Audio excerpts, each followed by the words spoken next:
생활 속 법률 히어로 이승우 변호사의 사건 파일.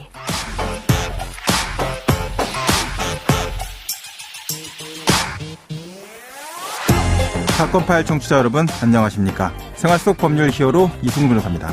오늘 함께 열어볼 사건 파일은 상가 임대차 보호 관련 내용입니다.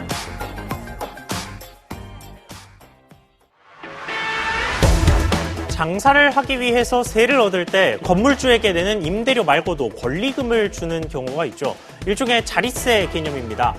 그런데 상가 점포 계약을 하고 권리금까지 줬는데 가게 문도 못 열고 임차인 사정으로 계약을 해지하면 이 권리금은 어떻게 될까요? 상가를 임차해서 자영업을 하시는 분들도 또 상가를 임대해주고 건물을 관리하는 분들도 모두 경기 침체, 인구 감소로 또 그리고 다양한 트렌드 변화로 어려움을 겪고 있는 그런 시대입니다. 건물주와 상가 세입자 모두 알아둬야 할 중요한 상가 임대차와 관련된 법률 내용에 대해서 임대차 전문 변호사인 김보원 변호사와 알아보도록 하겠습니다. 안녕하세요, 변호사님. 네, 안녕하세요. 자, 상가 임대차 많이 듣는데요. 상가가 도대체 뭡니까? 이 주택은 좀 금방 딱 잡히거든요. 상가. 굉장히 광범위한 것 같아서 좀 설명을 좀 해주셔야 될 것 같습니다. 네, 쉽게 말하자면 네. 돈을 벌기 위해 영업용으로 사용하는 건물, 이 상가입니다. 주된 공간이 영업용으로 사용되는 경우에만 상가임대차법으로 보호가 됩니다. 그 비영리로 쓰면은 상가임대차 보호법 적용 못 받습니까? 네, 그렇습니다. 아, 그렇군요. 네. 그러면 영리적으로 쓸 때만 돈 벌기 위해서 그럼 비영리 관련된 시민단체 이런 데는 상가임대차 보호법 적용돼서 안 될 수도 있는 거네요. 네, 그렇습니다.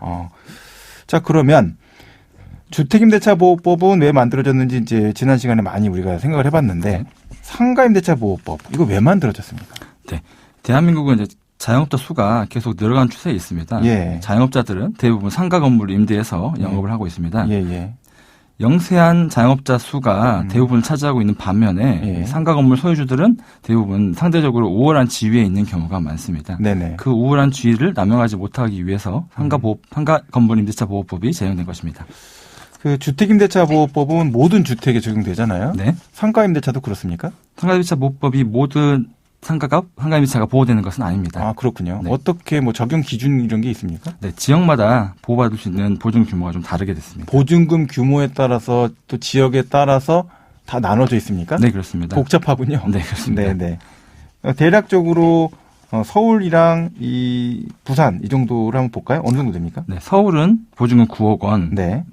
부산은 6억 9천만 원 이상의 보증금은 상가임대차 보호법의 전체적인 보호를 받지 못합니다. 그러면 이제 월세가 많아도 보증금이 9억만 안 넘으면 되는 건가요? 아니면 월세가 많아도 이건 문제가 됩니까? 네, 환산 보증금을 의미합니다. 환산 보증금은 이제 보증금이 있고 월세가 있으면 보증금 금액에 월세 곱하기 100한 금액을 더한 것을 환산 보증금을 합니다. 월세 곱하기 100한 게 크면 그게 9억 넘으면 그것만 갖고도 보증금 하나도 없어도 적용 대상이 아닐 수도 있는 거군요. 네, 그렇습니다. 이 지역마다 보호받을 수 있는 보증금 규모가 다른데 자, 상가임대차 보호법의 주요 규정들로는 어떤 것들이 있습니까? 네, 상가임대차 보호법은 이제 건물주에 비해서 상대적으로 영세한 자영업자의 상가임대차를 보호하기 위한 규정이기 때문에 주택임대차와 유사하게 대항력, 우선면제권, 계약기간, 계약갱신요구권 등이 규정되어 있습니다. 그리고 특별히 상가 건물에서만 발생하는 권리금을 보호하는 규정이 있습니다. 대항력과 우선면제권은 이제 지난 시간에 우리가 이제 변호사님한테 배웠어요. 네. 그렇죠? 상가 건물에만 적용되는 그런 특별한 규정이 대항력이나 우선면제권은 뭐 이제 주택에도 적용되니까 상가에만 적용되는 특별한 규정 어떤 게 있습니까? 네, 일단 기간면에 있어서 좀 차이가 있습니다. 네네. 주택임대차의 경우에 최소한 임대차 기간을 2년으로 보는 것과는 달리 상가의 경우에는 1년으로 봅니다. 네네. 기간을 정하지 않거나 1년 미만으로 기간을 정한 경우에 1년을 계약 기간으로 보고 있습니다. 네네. 그리고 주택임대차 계약갱신요구권 제도는 최근에 시행되었지만 상가임대차 경우에는 이미 계약갱신요구가 시행되고 있었습니다. 네네. 상가임차인은 임대인에게 임대차 기간 종료 6개월 전부터 1개월 전 사이에 계약갱신을 요구할 수 있고 임대인은 특별한 사유가 없는 한 이를 거절할 수 없는 것입니다. 아, 이거 헷갈리기 쉬울 것 같은데 주택은 2달 전, 그죠? 상가는 한 달 전. 이거 이제 헷갈리면 안 되네요. 그러니까 2달 전에 한다 이렇게 생각하고 있는 게 안전하겠어요. 그렇죠. 자, 이제 주택 전세 계약, 임대차 계약은 기간이 2+2 이렇게 돼 있는데 4년이죠. 그런데 상가 계약 기간은 어느 정도 보장이 됩니까? 네, 상가의 경우에는 네. 임대차 계약을 유지할 수 있는 기간을 최대 10년까지 인정해주고 있습니다. 네네. 네, 종래에는 5년의 기간만 인정해 주었으나 2018년 법 개정으로 10년으로 늘리는 방향으로 개정이 이루어졌습니다. 예. 주택 임대차의 경우에 계약갱신 요구는 1회만 할 수 있다고 규정되어 있지만 상가 임대차의 경우에는 10년 내만 할 수 있으면 기간 제한은 횟수 제한은 없습니다. 아, 예. 자, 주택 임대차와 비슷하게 상가 주인이 갱신을 거절할 수 있겠죠? 네, 그렇습니다. 그리고 보증금이나 월세도 일정 비율만 올릴 수 있겠죠? 네, 그렇습니다. 설명해 주시죠. 네. 상가 임대차의 경우에 네. 계약갱신 요구 역시 정당하게 계약을 이행하고 있는 세입자를 보호하기 위한 제도이기 때문에 네네. 3기 이상 월세를 지급하지 않거나 예. 거짓이나 부정한 방법으로 임차하거나 임대인의 동의 없이 상가를 다른 사람에게 빌려준 경우 같은 경우는 거짓이나 부정한 방법 이런 거 뭐 저기가 정상적으로 쓸 것처럼 설명을 했는데 불법적인 영업을 한 거나 성매매 무슨 업소를 하는 그렇습니다. 이런 거 하게 되면 이게 딱 이런 거 해당되겠군요. 네, 그렇습니다. 예. 네. 그런 경우에 임차인은 계약갱신 요구를 할 수 없습니다. 네네. 그리고 갱신되는 계약의 경우에 전 임대차와 동일한 조건으로 다시 재계약된 것으로 보기 때문에 만약 계약 기간을 2년으로 정한 임대차였다면 새로운 임대차 역시 2년의 기간 동안 계약 기간이 있다고 봅니다. 네네. 다만 이제 보증금이나 월세는 증감할 수 있습니다. 하지만 이제 너무 과중한 보증금 증액을 요구하는 경우에 실질적으로 계약 갱신을 불가능하게 만든 거로 법은 5% 한도 내에서만 보증금이나 월세를 올려달라고 요구할 수 있습니다. 기존의 것의 5% 한도 내에서. 네, 그렇습니다.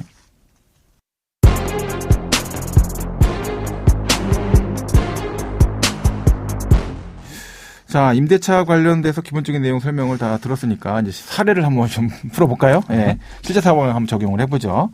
5천만 원이고 보증금이요. 그리고 월세가 150만 원.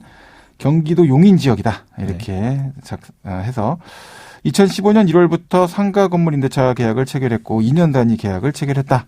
건물주가 특별한 말 없이 계속 계약을 갱신해 주다가 이번에 계약이 종료됐을 때 더 이상 갱신 못 해줍니다. 이렇게 통보를 했어요. 네. 그래서 후속 임차인에게 시세보다 훨씬 높은 보증금 2억 원, 월세 300만 원의 보증금을 요구해서 결국 이 세입자 상가의 임차인은 대략 5천만 원 상당으로 형성된 권리금을 내고 들어오겠다라고 했었던 양수인과는 계약을 못했다.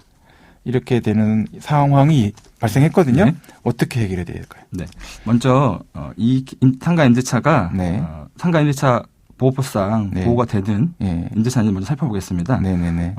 보증금 5천만 원에 월세 150만 원이기 때문에 이 환산 보증금을 따지면 2억 원이 보증금이 됩니다. 그리고 용인시의 경우에 보호되는 범위의 보증금이 5억 4천만 원입니다. 네네네. 그렇기 때문에 이 사안의 임대차의 경우에 상가 임대차 보호법상 보호가 되는 임대차에 해당합니다. 네네. 현재 법률에 의하면 10년의 기간 내에는 계약 갱신을 요구할 수 있어서 갱신 요구를 할 수 있어 보이지만 실제로는 갱신 요구를 할 수 없습니다. 아, 왜 그렇죠? 이 경우 국법이 적용되기 때문입니다. 옛날 법이요? 네. 국법 적용을 하면서 경과 규정으로 이 법 시행 후에 최초로 체결되거나 갱신되는 임대차부터 적용한다라는 경과 규정을 두기 때문에 기존 게 안 된다? 네, 그렇습니다.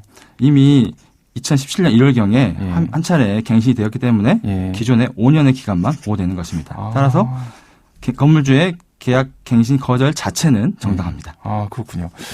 자, 그러면 권리금 5천만 원도 포기해야 되는 건가요? 네, 그렇지는 않습니다. 아, 그렇군요. 네. 권리금과 계약 갱신 요구는 별개의 문제입니다. 네네. 계약 갱신이 됐다면 권리금은 문제가 되지 않습니다. 이미 그 계약이 유지되고 있기 때문이죠. 네.